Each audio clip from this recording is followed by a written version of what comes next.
pun pasal mati ni, bila nak mati lebih kurang saya tengok ada dua kumpulan. Selama saya hidup ni, saya perhati gelagat manusia, kehidupan hamba-hamba Allah ni, ada dua kumpulan yang paling tahu bila dia nak mati. Lebih kurang lah, bukan tahu dengan tepat. Kumpulan yang pertama, yang sakit tak ada harapan sembuh, duduk atas katil, doktor kata bawa balik lah, ikut rawatan perubatan, lagi 6 hari. Saya pernah tengok tuan, satu orang dibuang semua usus besar dan kecilnya. Nak pergi ke mana tuan? Payudara buang, kanser tahap 4, usus besar, usus kecil buang semua. Doktor kata bawa balik lah. Berapa lama nak hidup? Tak ada usus besar, tak ada usus kecil. Yang ni dia tahu. Dia duduk tunggu kematian. Pilah ziarah waktu bila pun air mata dia turun. Air mata turun laju, air mata. Tangan tasbih. Alhamdulillah, dia bukan munafik. Tetapi Allah tunjuk kat dia, nyawa dia dah dekat. 100 kali dia lebih beruntung daripada kita. Dia tahu nyawa dia nak dekat dah.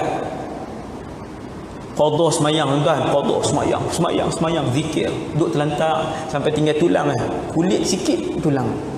10 kilo, 15 kilo je tinggal. Tengok dengan mata kita. Kita menginsafi apa yang Allah tunjukkan kepada kita. Kita insaf. Allahu Akbar. Untung dia tahu bila dia nak mati.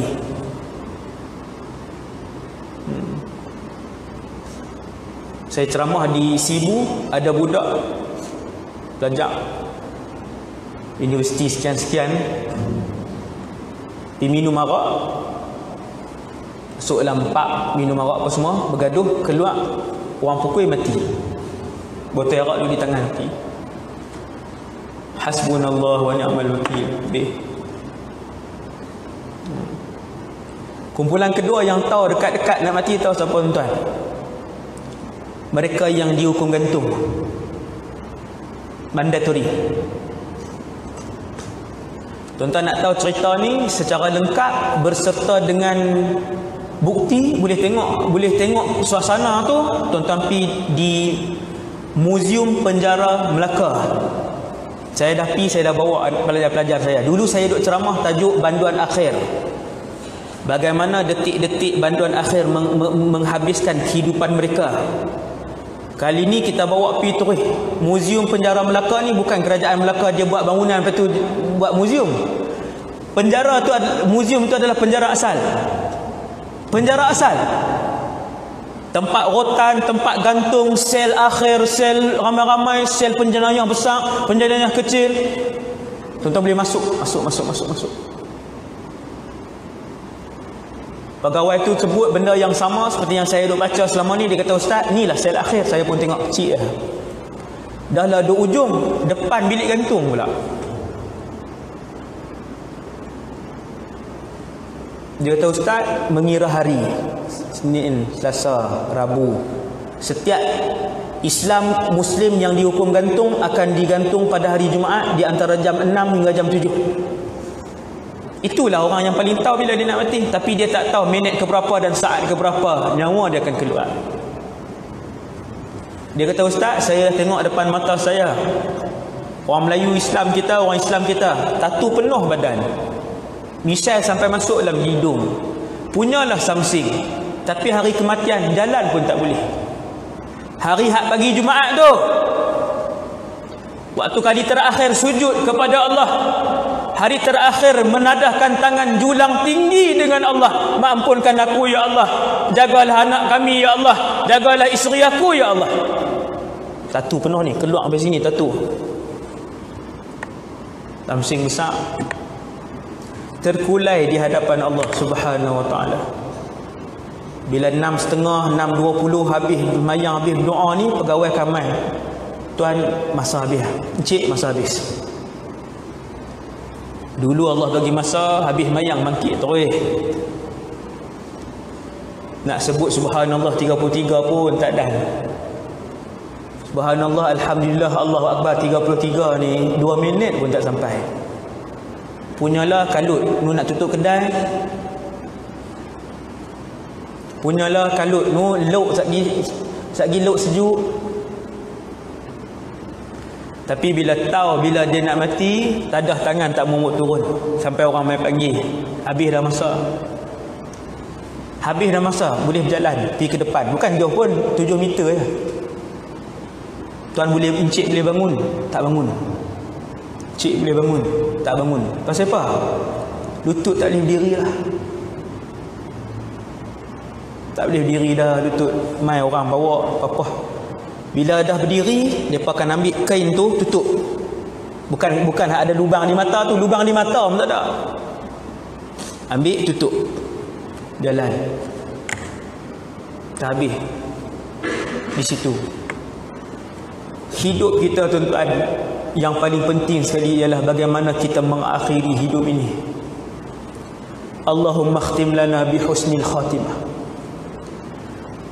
Kita takut kalau kita menjalani kehidupan sebagai orang soleh, tiba-tiba di akhir hayat kita Allah pilih boleh habis kita. Bukankah ada seorang ahli ibadah wanita, ahli ibadah, tetapi dia kurung binatang sampai kucing tu mati duduk dalam sangkar. Nabi kata Allah murka dengan perempuan ni, Allah masukkan dia ke dalam neraka. Ada seorang pelacur wanita, pelacur, bukan berzina, pelacur, bagi minum kepada seekor anjing. Allah ampunkan dosa dia. Dia bertaubat, lalu dia dimasukkan ke dalam syurga. Tengok ending. Ada seorang pembunuh, ni semua Nabi cerita. Ada seorang pembunuh, dia bunuh 100 orang. Hadis ni hadis sahih. Hadis sahih. Dia bunuh 100 orang. Setelah bunuh 100 orang, rasa nak taubat. Jumpa dengan satu orang tuan guru yang alim. Ni tok guru nombor 2 hak dia jumpa. Hak nombor pertama dia bunuh juga. Hak nombor 2 ni baru alim. Hak nombor pertama tu ahli ibadat tapi tak pergi kuliah. Dia banyak ibadat saja, tu kata bahaya ni. Kalau ibadat saja bahaya, syaitan boleh tipu bila-bila masa saja. Nah, nombor 2 dia pergi tanya setelah dia bunuh 100 orang, hak ni orang alim. Alim soleh. Alim soleh, 2 sifat. Orang alim tu tanya, hang duk mana? Dia pun jawab, sekian-sekian. Orang alim tu kata, tempat hang orang baik tak ada. Masjid pun tak ada tempat hang. Orang baik pun tak ada. Tempat hang banyak berlaku perzinaan, banyak orang berjudi. Keluar daripada kampung tu, pi kampung fulan bin fulan. Pindah hidup kampung banyak yang ramai orang soleh, kuliah pun banyak. Maka laki ni hak nak taubat ni, hari pertama nak taubat, rupanya hari itulah hari kematian dia. Rupanya hari itulah hari terakhir hidup dia. Balik ambil barang di rumah, ambil takat mana yang boleh bawa. Ni hadis sahih ni, cerita ni. Dia pun keluar. Tengah-tengah perjalanan datang malaikat maut, cabut nyawa. Kumpulan malaikat azab kata, bila saya sebut kumpulan maksudnya ramai. Kumpulan malaikat azab kata, jangan kat kami. Perebutan ini diceritakan oleh Rasulullah. Lalu Allah menghantar seorang lagi malaikat lain. Maksudnya Allah cerita dah kat malaikat ni, yang Allah hantar ni, penyelesaian dia. Turunlah malaikat ni, hak seorang ni, dia pun kata, Allah menghantar aku kepada kalian.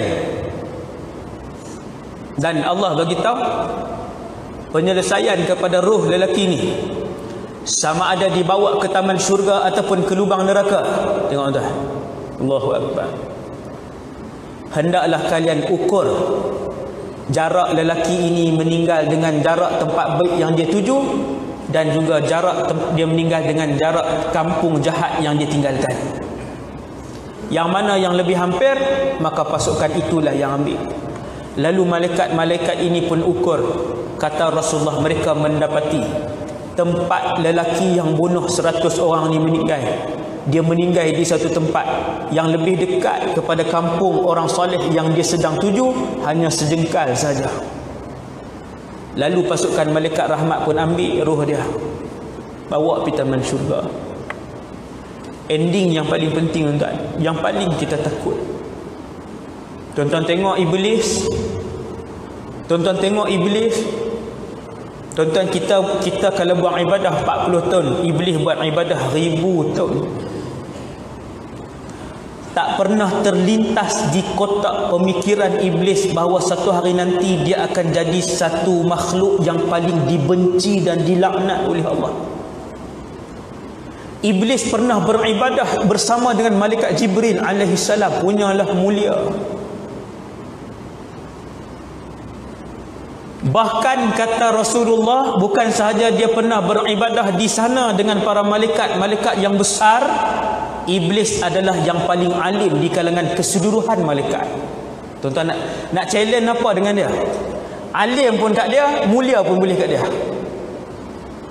Tak pernah terlintas di pemikiran dia satu hari dia akan menjadi makhluk yang paling dilaknat oleh Allah Azza wa Jalla.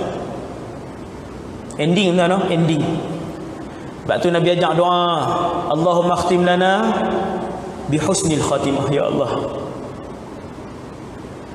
ketika aku beriman kepadamu ya Allah sekarang ini, ketika aku yakin denganmu ya Allah sekarang ini, aku memohon ya Allah untuk kau matikan aku dalam keadaan husnul khatimah.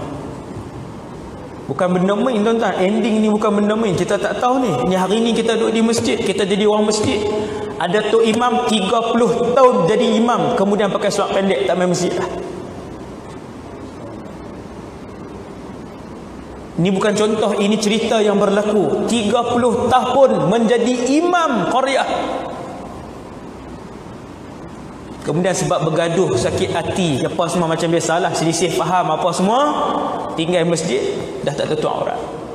Allahu Akbar, 30 tahun. Allahumma khtim lana bihusnil khatimah. Doa banyak-banyak, ulang selalu, wala takhtim alaina bisu'il khatimah. Ya Allah, jangan matikan kami dengan su'ul khatimah. Tuan-tuan yang dirahmati Allah, bila satu orang kita kata malam ni nyawa dia, hidup dia terakhir sekali, hari terakhir kehidupan dia, contoh malam ni, botol ni kita kata dia lah duduk atas katil nazak. Adik-beradik pun kita call apa semua pakat balik dah. Saudara mara, anak menakan, cucu, dua pupu, pak menakan, semualah pakat balik. Tuan-tuan yang dirahmati Allah, orang ni bila dia sakit, lepas tu saat lagi dia nak rasa satu jenis kesakitan yang paling sakit. Tuan-tuan, dia nak rumah tu serabut ke, dia nak rumah tu tenang? Rumah hak dia petak dia tu. Jawapan dia, tiap-tiap orang daripada kita bukan kata sakit mati. Kalau sakit gigi pun kita nak rumah kita tenang. Sakit gigi, duduk di kampung, ayam bapak duduk kokok. Yang bapak ni pula dia tak berhenti, duduk berkokok keliling rumah kita. Keluar, pegang selipar, baling ni. Pasal apa? Pasal sakit gigi. Maka tuan-tuan bayangkan selama ni berapa ramai orang yang nazak di kalangan ayah kita yang dah pi, mak kita yang dah pi rumah waktu tu, subhanallah. Yang sibuk nak masak, yang sibuk melawak, yang hisap rokok di luar rumah, yang tak tutup aurat, yang pasang TV, yang pasang lagu, yang duk main game dalam bilik hak duk tak tuk tu. Tersiksa tak tuan-tuan kawan hak nazak ni? Siksa. Ni malam ni kita dah belajar.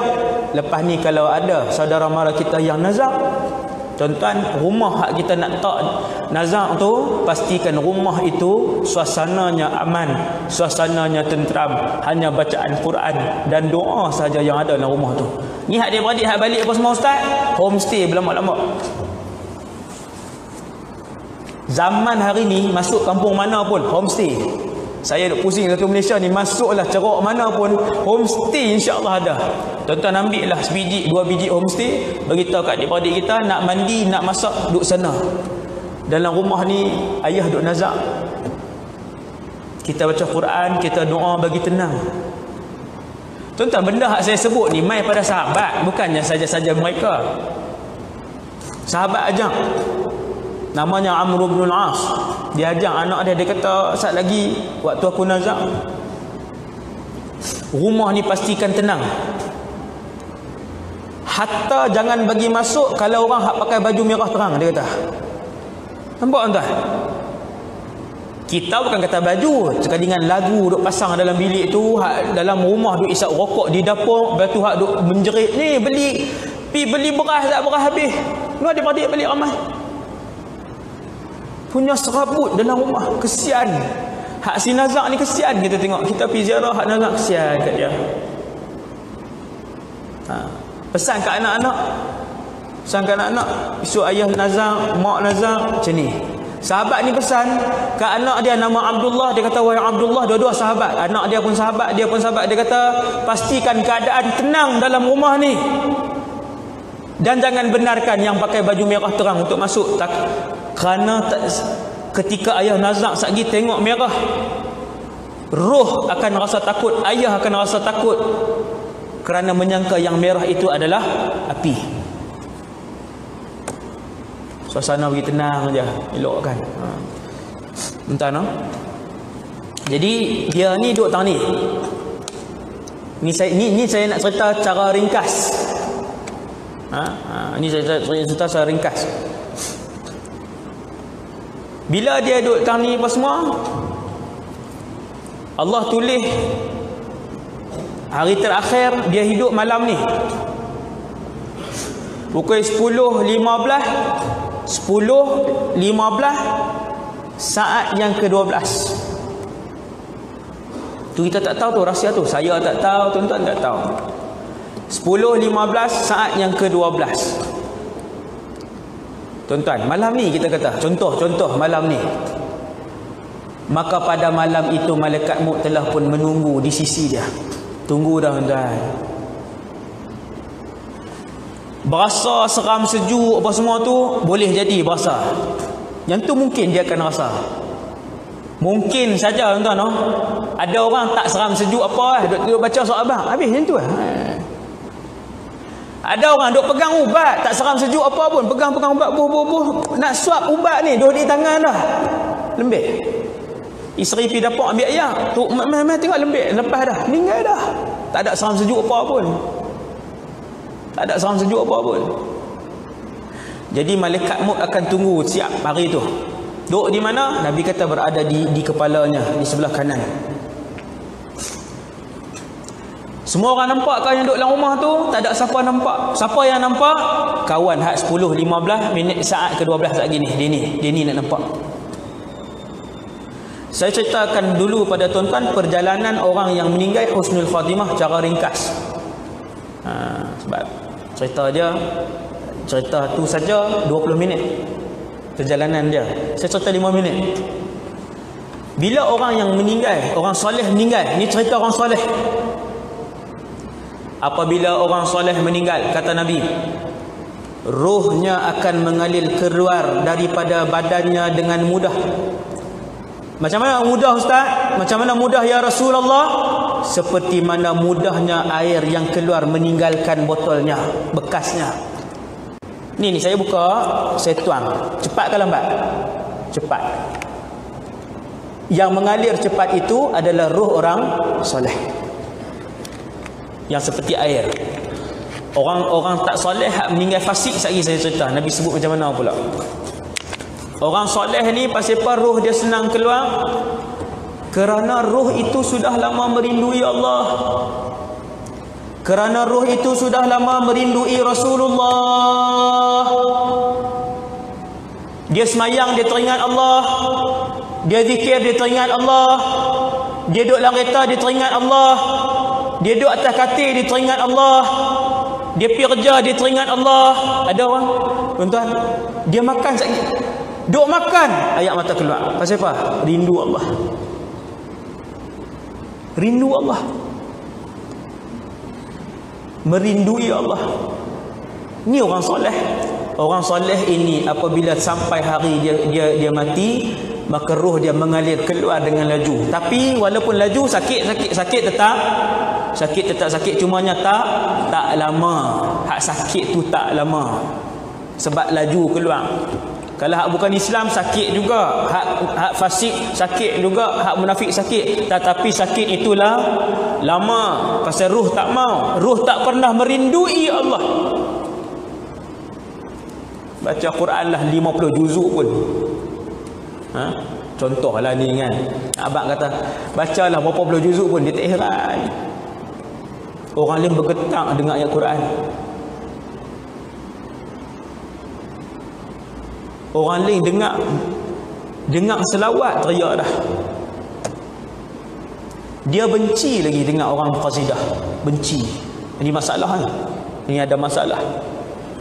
Dengar orang selawat, marhaban, qasidah, dia benci pula. Ini ada masalah. Kemudian hamba Allah ni, hak soleh ni, tepat pukul 10, 15, 12 saat malaikat pun mula tarik roh dia. Waktu tu wa dhanna annahu al-firaq, dia pun tahu inilah mati. Senyum nak dia? Senyum. Pasal apa? Seronok nak jumpa Nabi SAW. Rindu lama dah. Rindu Rasulullah ni lama dah. Bila keluar, maka malaikat maut pun ambil roh dia, letak di tangan, tanpa melengahkan walaupun sesaat, dikafankan dengan kafan daripada syurga. Hadis ni sahih. Dan kemudian diwangi-wangikan dia. Ketika mana roh itu sampai di sini, tuan-tuan, dia bila keluar ni, dia kosong daripada sini, kosong. Lepas tu roh sampai mana? Roh akan sampai di halqum di sini. Ni leher. Dia akan kosong di sini. Kosong. Bila sampai di halqum, ketika roh sampai di halqum, ketika itulah dia akan melihat dua alam serentak. Yang pertama ialah alam dunia, hak dia duk ada dalam bilik tu. Dia waktu tu bilik tu duk nampak lagi. Waktu duk tengah tarik tu roh sampai sini duk nampak lagi. Alam kedua yang dia akan tengok buat pertama kalinya, alam ghaib yang menguji keimanan kita. 50-60 tahun kita duk dengar pasal alam ghaib. Itulah hari pertama kita akan melihat makhluk ghaib, iaitulah malakul maut. Kata Nabi SAW, apabila kamu memandang ke atas, kita tengok tang mana? Orang mati tengok mana? Dia tengok tang ni. Selama ni kita kan pasal apa dia suka tengok tang ni? Suka apa? Tang ni malaikat maut duduk. Dia ikut roh dia tu. Dia ikut roh, dia tengok roh dia. Tu dia tengok sini. Bila kali pertama dia pandang malaikat maut, seandainya wajah malaikat maut ketika itu adalah seperti rembulan yang terang benderang, datang dengan wajah yang berseri-seri, maka ketahuilah sesungguhnya dia mati dalam keadaan husnul khatimah. Alhamdulillah. Tuan-tuan, siapa yang mati husnul khatimah, dia boleh lega dah. Sayyidina Uthman kata, alam barzakh ini adalah penentu yang kuat. Sesiapa yang baik mati barzakhnya, maka mudahlah selepas alam-alam yang lainnya. Dia mudah, step seterusnya mudah. Lega dah dia. Dan kata Sayyidina Uthman, sesiapa yang buruk barzakhnya, maka susahlah alam-alam yang selepas itu. Bila tuan-tuan nak tahu kata kita ni husnul khatimah, tengok muka malaikat maut, tahu dah. Dia senyum kat kita, dia main dengan rupa yang elok punya lah, segak. Dia bukan lelaki, dia bukan wanita, tetapi muka yang indah, berseri-seri, mai. Kita pun alhamdulillah, hak ni yang dengar dalam kuliah betul ni. Tuan-tuan, maklumat hak kita ada dalam dunia ni, kesemua sekali akan kita bawa pi masuk sampai dalam syurga, sampai dalam neraka. Yang tu kena tajuk syurga pula, 1 jam setengah. Kalau guru mat sampai dalam syurga, dia akan reti mat. Ni nombor telefon kita hak atas dunia ni, sampai dalam syurga, nombor telefon tu kita akan ingat. Apa bukti dia? Yang tu tajuk syurga. Banyak dalil-dalil sebagainya. Tuan-tuan sekalian, bila dah kafan dengan kafan kain daripada syurga, wangi-wangian daripada syurga, ke mana roh akan pergi? Roh akan dibawa sampai ke langit yang ketujuh untuk menghadap Allah Subhanahu Wa Taala.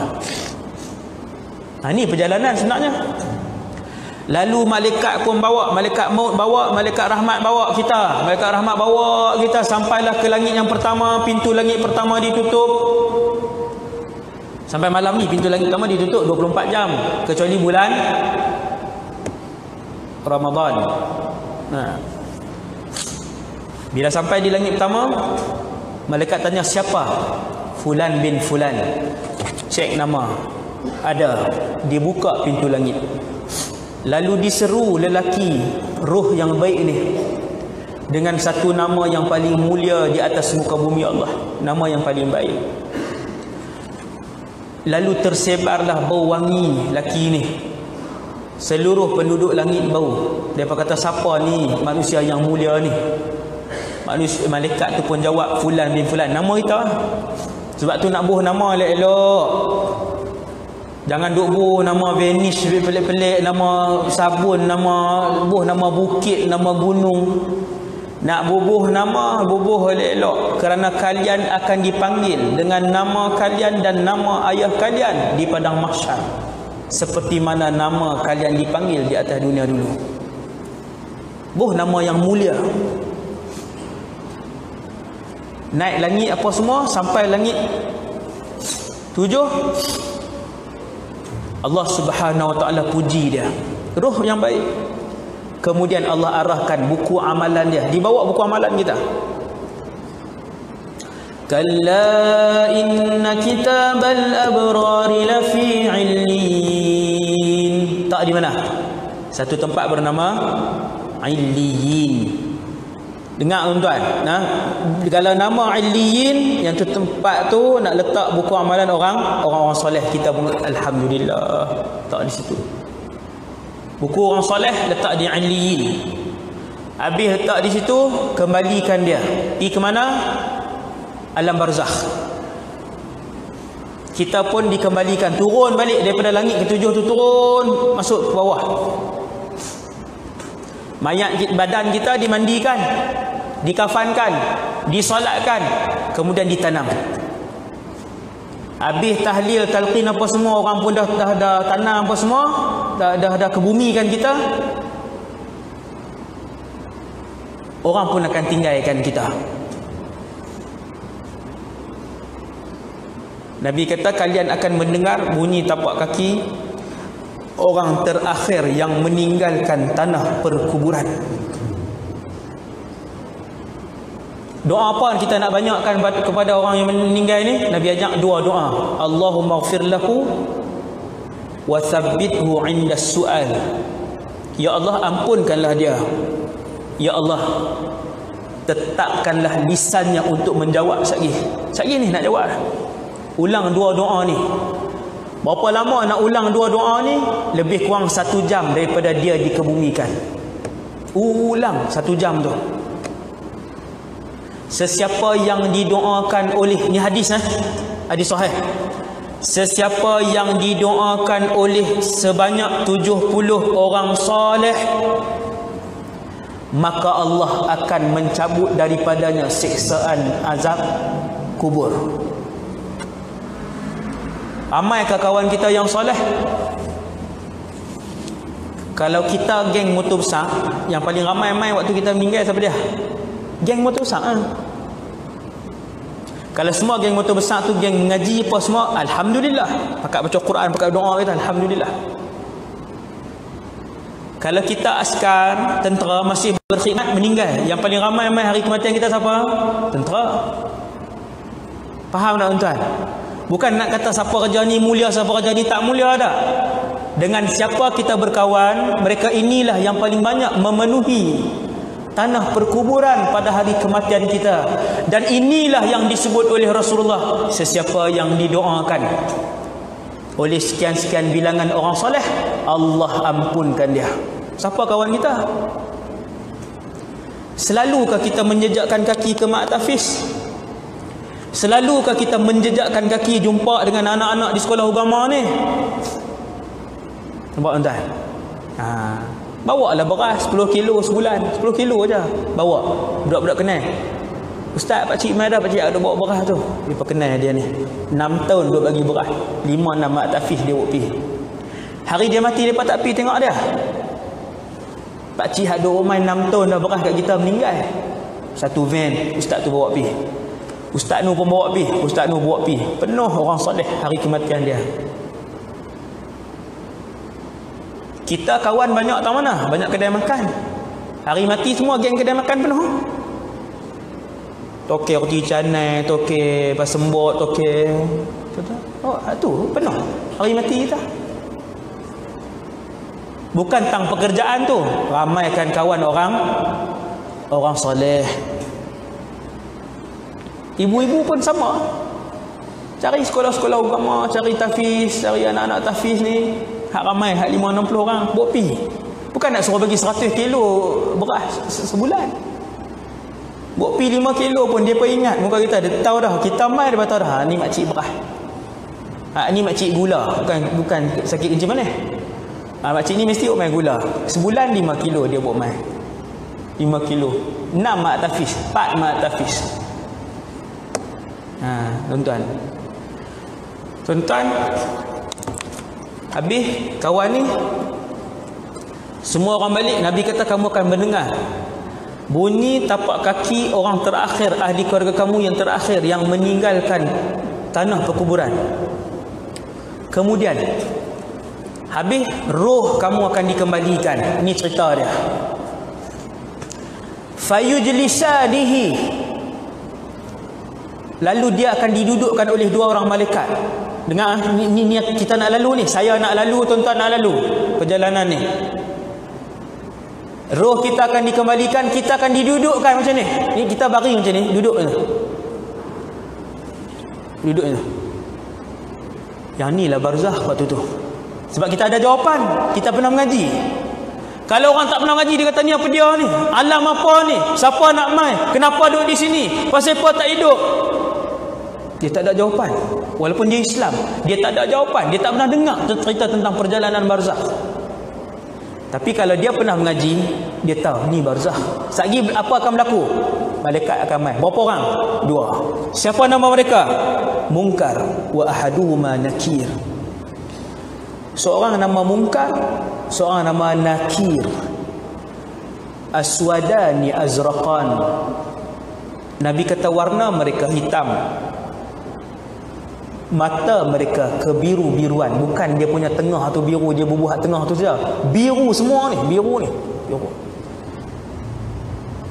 Dan di tangan kedua-dua malaikat ini ada besi yang besar. Siap.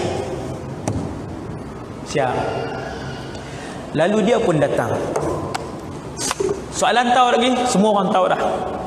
Senang aja. Man rabbuka? Malaikat ni kan tanya ni, gilang-gilang. Man rabbuka? Siapa Tuhan kamu? Maka lidah dia yang fasih kerana dia orang soleh. Lidah dia yang fasih akan jawab Rabbi Allah. Dia kata Tuhan aku Allah. Malaikat seri muka. Malaikat tanya madinuka? Apa agama kamu? Lidah orang soleh yang fasih tadi akan jawab diniyal Islam. Agama aku Islam. Siapa Nabi kamu? Nabi aku Muhammad. Tanya. Akhirnya dia pun menjawab ke semua soalan. Habislah tuan-tuan. Bukannya nak tanya, nak jawab. Soal jawab Munkar Nakir ni paling kuat pendapat ulama yang saya baca sampai 30 hari. Ada yang kata sehari, ada yang kata 3, ada yang kata 7. Betul habislah. Takkan nak tanya sampai kiamat. Setelah habis ditanya orang soleh tadi, dia pun lulus semua soalan. Akhirnya dia pun dipersilakan ke sebuah tempat dan negara yang indah. Nama negara itu adalah Raudhatan min Riyadil Jannah. Satu taman daripada taman syurga. Belum syurga lagi, duk taman dulu. Tapi punyalah cantik. Tuan-tuan menapi taman Sultan-Sultan, taman istana. Kita masuk taman di istana, duk di taman tak apa dah ustaz. Punya mewah dah taman tu. Sultan mana ustaz? Tak payah tanya lah. Pilah taman sultan mana pun, subhanallah, punya mewah.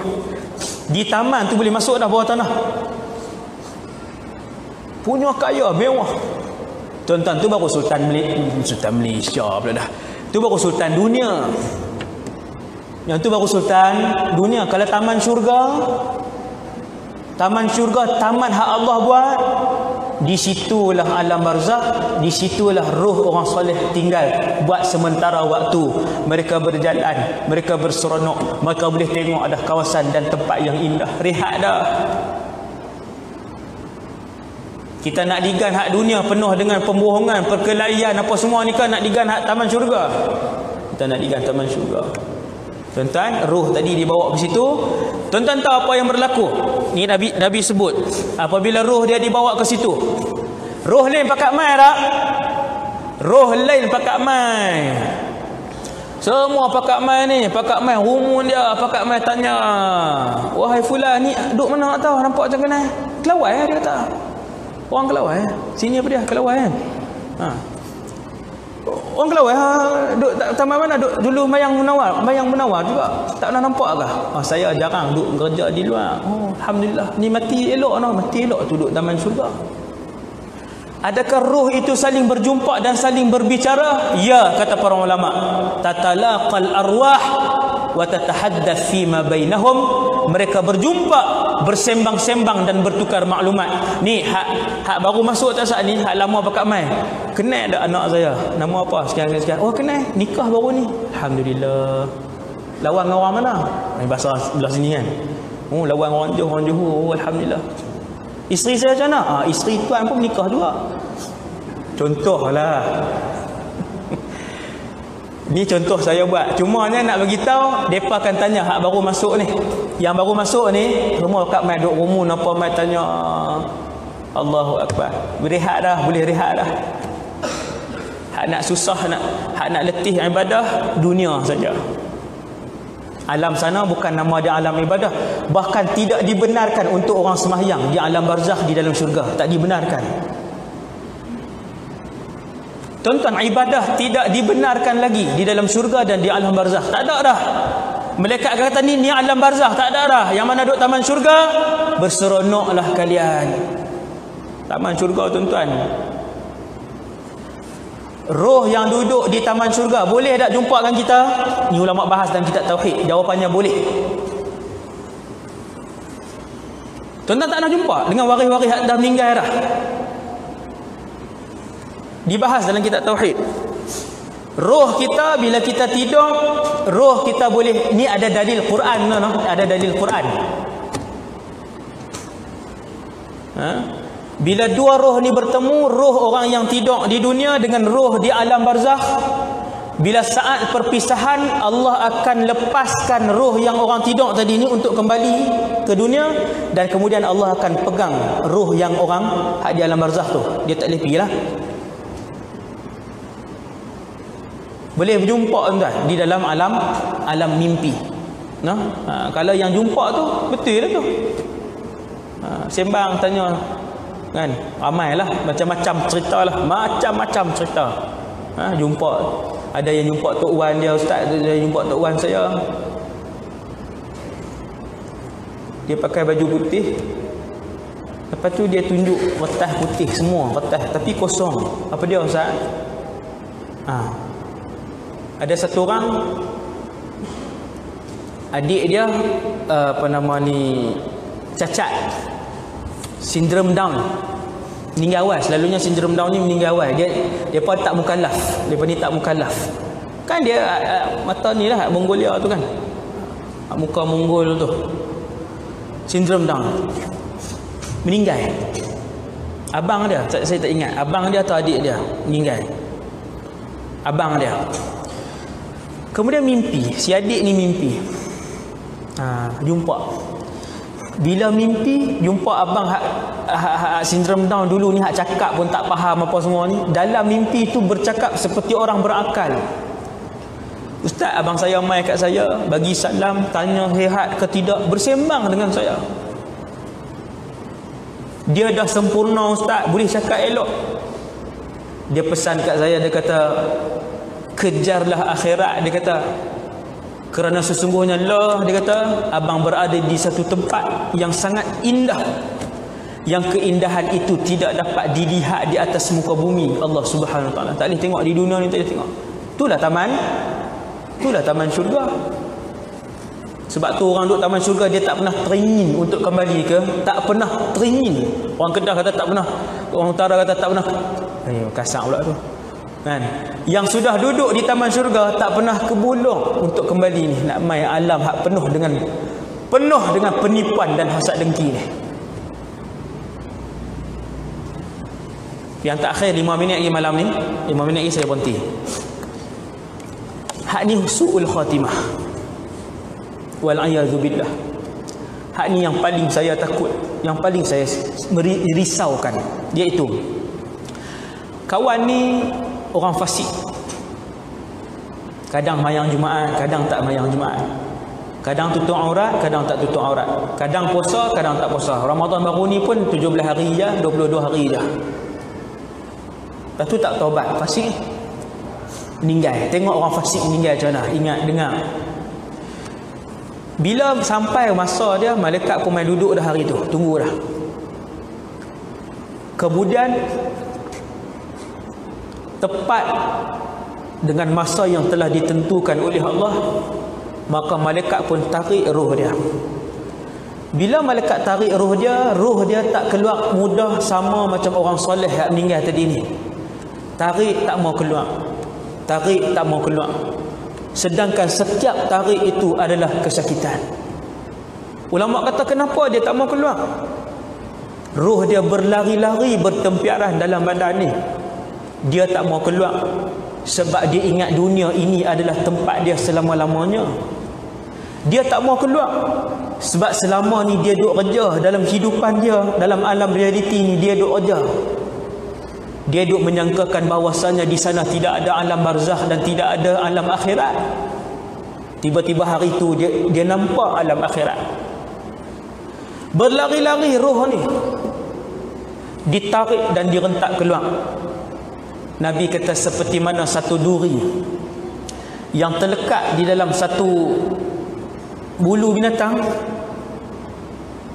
dan bulu tu pula basah, duri tu pula ditarik daripada arah yang berlawanan. Terkeluarlah kulit dia, terkeluarlah bulu tadi. Punyalah sakit kawan ni, tapi roh dia tetap tak mau keluar. Akhirnya direntak dan direntak keluar. Bila dah rentak keluar sampai tang ni, dia pun dongok ke atas. Lalu dilihatlah satu wajah yang bengis, wajah yang garang, hitam, malaikat maut. Maka ditutuplah pintu taubat kepadanya selama-lamanya. Habis tuan, dia kawan ni tutup pintu taubat dia. Malaikat pun kafan dengan kain daripada neraka. Panas kain tu. Kena mula dah, siap dah. Tuan-tuan, wal a'yadzu billah, kalau kita mati tengok-tengok muka malaikat bengis, tahulah kita ketika itu kita mati dalam keadaan su'ul khatimah. Dibubuh kepada dia dengan bau yang paling busuk di atas muka bumi Allah, kata Nabi. Dilumurkan dengan bau yang paling busuk yang diambil daripada neraka. Bau tu cukup busuk. Kemudian dibawa sampai di langit. Malaikat minta izin. Maka malaikat yang menjaga pintu langit yang bertanya, siapa yang kamu nak bawa? Fulan bin Fulan. Cek, nama dia tak ada. Habis, la tufattahu lahum abwabus sama', tidak dibuka baginya pintu langit. Ini Allah cerita dalam Quran ni. Wala yadkhuluna al-jannata hatta yalijal jamalu fi sammil khiyat. Pintu langit tidak diizinkan kepadanya. Punya hina. Dia menerima penghinaan yang pertama. Allah Ta'ala kata dia ni takkan masuk syurga sehinggalah unta boleh masuk ke dalam lubang jarum. Maksudnya Tuhan nak bagi tamsilan, tak masuk lah. Lalu diusir dan dihalau dia. dilemparkan ruhnya dengan penuh penghinaan oleh para malaikat. Turun dan jatuhlah ruh dia. Orang pun angkat jenazah dia, hak mandi tadi, kafan apa semua, semayang, tanam apa semua, orang pun balik, tak ada siapa doa kat dia. Adalah 7-8 orang, Tok Bilal, Tok Imam apa semua baca, lepas tu kawan dia 3-4 orang, anak dia pun siapa tak peduli, bini dia apa semua tak main, 5-6 orang saja. Depa ni habis Al-Fatihah, bangkitlah, nak tunggu apa? Bukan adik-beradik dia. Mayat siapa tahu ni mati. Habis dia. Lalu dia mendengar orang terakhir meninggalkan tu tanah kubur. Lalu datanglah 2 malaikat yang lebih bengis, Munkar dan Nakir. Mai depan dia. Didudukkan lelaki ni. Soalan yang sama. Man rabbuka? Siapa Tuhan kamu? Nabi sebut dalam hadis sahih ni, dia akan jawab ejaan dalam hadis tu alif ha. Dia bukan bahasa Arab pun, dia adalah ungkapan tak tahu jawapan oleh orang fasik yang mati, bukan Islam yang mati, yang bukan sebenarnya bukan dia tak tahu jawapan tu, tetapi amalan dia tidak membantu untuk dia jawab. Dia kata, aku tidak tahu. Aku tak tahu. Lalu dipukul, kata Nabi SAW. Pukul kan. Yang besi itu sekiranya diletakkan di atas gunung, maka berkecailah sebuah gunung yang besar. Tak atas gunung kecai, tak atas kepala kita. Hancur tak nampak tu. Bukan kata hancur tak, orat pun tak nampak. Lalu dipukul. Faham? Man rabbuka? Jawapan yang sama, la adri, aku tak tahu. Lalu dihentam. Ditanya, dihentam, ditanya, dipukul, ditanya, dipukul. Sampai habis tempoh tanya, maka dia pun dibawa ke hufratan min hufarin niran, bawa pipi lubang neraka. Ada banyak bahagian di lubang neraka, maka bermulalah dia disiksa di lubang neraka. Nabi kata antara suasana yang aku tengok, Nabi tengok sendiri di lubang neraka, satu je saya sebut kat tuan-tuan, sebuah rumah yang besar dipenuhi dengan api yang menyala-nyala dalam rumah tu, dan di atas tu ada satu lubang kecil untuk asap keluar. Apabila api ni marak, melambung-lambunglah wanita dan lelaki yang duduk dalam rumah tu, kesemuanya telanjang. Nabi pun tanya kepada malaikat, wahai para malaikat, siapa yang duduk dalam rumah tertutup ni? Rumah yang besar tertutup tuan-tuan, nak keluar ke mana? Bakar 24 jam sampai malaikat Israfil tiup sangkala. Dibakar 24 jam, mati pun tidak, hidup pun tidak, sakit 24 jam. Bakar. Bila api tu marak, melambung-lambung, kata Nabi, setelanjang laki perempuan melambung. Jawab malaikat, wahai Muhammad, mereka adalah di kalangan umatmu yang berzina dan tidak bertaubat daripada zina mereka. Saya rasa sekadar tu dulu untuk malam ni. Yang baik daripada Allah Subhanahu Wa Taala, yang lemah dan kurang daripada diri saya sendiri. Aku qali hadza astaghfirullahal azim li wa lakum. Assalamualaikum warahmatullahi wabarakatuh. Subhanakallahumma wa bihamdika, asyhadu an la ilaha illa anta, astaghfiruka wa atubu ilaik. Wal 'asr innal insana lafi khusr illa alladhina amanu.